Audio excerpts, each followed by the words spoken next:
Hello കൂട്ടുകാരെ, ഇന്ന് വളരെ ഫേമസ് ആയിട്ടുള്ള നമ്മുടെ ആലപ്പുഴ സ്റ്റൈൽ പാൽക്കൊഞ്ചാണ് കേട്ടോ തയ്യാറാക്കുന്നത്. അപ്പോൾ അതെങ്ങനെയാണ് നമ്മുടെ സിമ്പിളായിട്ടുള്ള വളരെ സിമ്പിളാണ് തയ്യാറാക്കാൻ, പക്ഷേ വളരെ ടേസ്റ്റിയാണ്. അപ്പോൾ അതെങ്ങനെയാണ് തയ്യാറാക്കേണ്ടത് നമുക്ക് നേരെ വീഡിയോയിലേക്ക് പോകാം.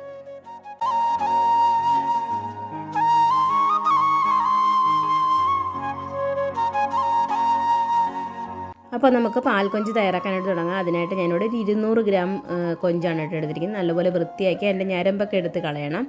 അതെടുത്ത് നല്ല വൃത്തിയാക്കി കഴുകി വെച്ചതിന് ശേഷം അതിലേക്ക് ഇഞ്ചി വെളുത്തുള്ളി പേസ്റ്റ് ഒരു 1/4 ടീസ്പൂൺ ചേർത്ത് കൊടുക്കുന്നുണ്ട്. പിന്നെ ഒരു 1/4 ടീസ്പൂൺ നമ്മുടെ ക്രഷ്ഡ് ചില്ലി ഉണ്ടല്ലോ അത് ചേർത്ത് കൊടുക്കുന്നുണ്ട്. കുരുമുളക് പൊടി, മഞ്ഞൾപ്പൊടി ചേർത്ത് കൊടുക്കുന്നുണ്ട്. പിന്നെ കുറച്ച് ഗരം മസാലയും കൂടി ചേർത്ത് കൊടുക്കുന്നുണ്ട് കേട്ടോ. പിന്നെ ആവശ്യത്തിനുള്ള ഉപ്പും കൂടി ചേർത്തതിന് ശേഷം നല്ലതുപോലെ ഒന്ന് മിക്സ് ചെയ്തെടുക്കാം.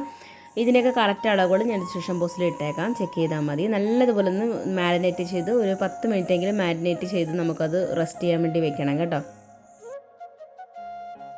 അപ്പോൾ അതവിടെ ഇരിക്കട്ടെ. ഒരു ചട്ടി ചൂടാക്കാൻ വേണ്ടി വെച്ചിട്ടുണ്ട്. അതിലേക്ക് കുറച്ച് കറിവേപ്പില, നല്ല ഫ്രഷ് ആയിട്ടുള്ള കുറച്ച് കറിവേപ്പില ഇട്ട് കൊടുക്കുവാണ്.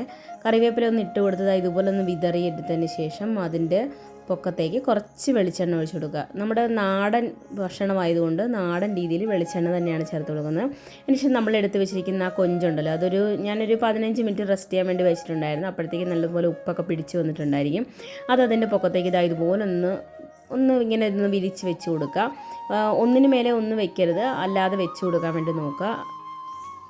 അതിനുശേഷം ലോ ഫ്ലെയിമിൽ വെച്ചിട്ട് ഇതുപോലെ ഒന്ന് ചെറുതായിട്ടൊന്ന് മുരിച്ചെടുക്കുക. നല്ലപോലെ വറുത്തെടുക്കേണ്ട ആവശ്യമില്ല. ചെറുതായിട്ടൊന്ന് മുരിഞ്ഞ് നമ്മുടെ ചെമ്മീനൊക്കെ ഒന്ന് വെന്ത് വന്നാൽ മതി. ചെമ്മീൻ പെട്ടെന്ന് വേകുമെന്നറിയാമല്ലോ. ഒന്നും നല്ലതുപോലെ ഒന്ന് മുരിഞ്ഞ് വരേണ്ട ആവശ്യമില്ല. ചെറുതായിട്ടൊന്ന് വറുത്ത് വന്നാൽ മതി കേട്ടോ.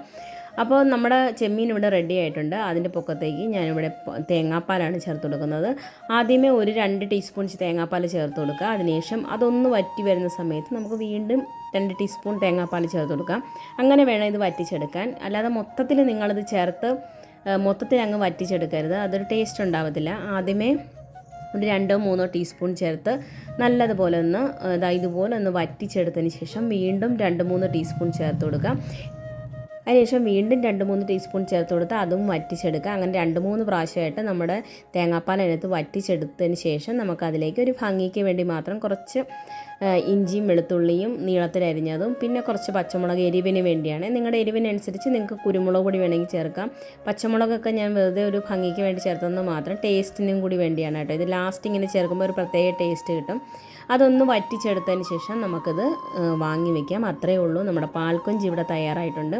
വളരെ ടേസ്റ്റിയാണ്. നമ്മുടെ അപ്പത്തിൻ്റെ കൂടെയും ചോറിൻ്റെ കൂടെയും പൊറോട്ട, ചപ്പാത്തി എല്ലാത്തിൻ്റെയും കൂടി ഇത് വളരെ ടേസ്റ്റിയാണ് കേട്ടോ. അപ്പോൾ എല്ലാവരും ഇതൊന്ന് ട്രൈ ചെയ്ത് നോക്കാം.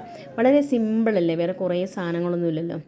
എന്തെങ്കിലും ഒരു പ്രാവശ്യം നിങ്ങൾ ചെമ്മീൻ കിട്ടുമ്പോൾ കുറച്ചെടുത്ത് ഇതുപോലെ ഒന്ന് തയ്യാറാക്കി നോക്കണം കേട്ടോ. അപ്പോൾ എല്ലാവർക്കും വീഡിയോ ഇഷ്ടപ്പെട്ടെന്ന് വിചാരിക്കുന്നു. പുതിയൊരു വീഡിയോ ആയിട്ട് വരുന്ന number. Thanks for watching. Thank you. By.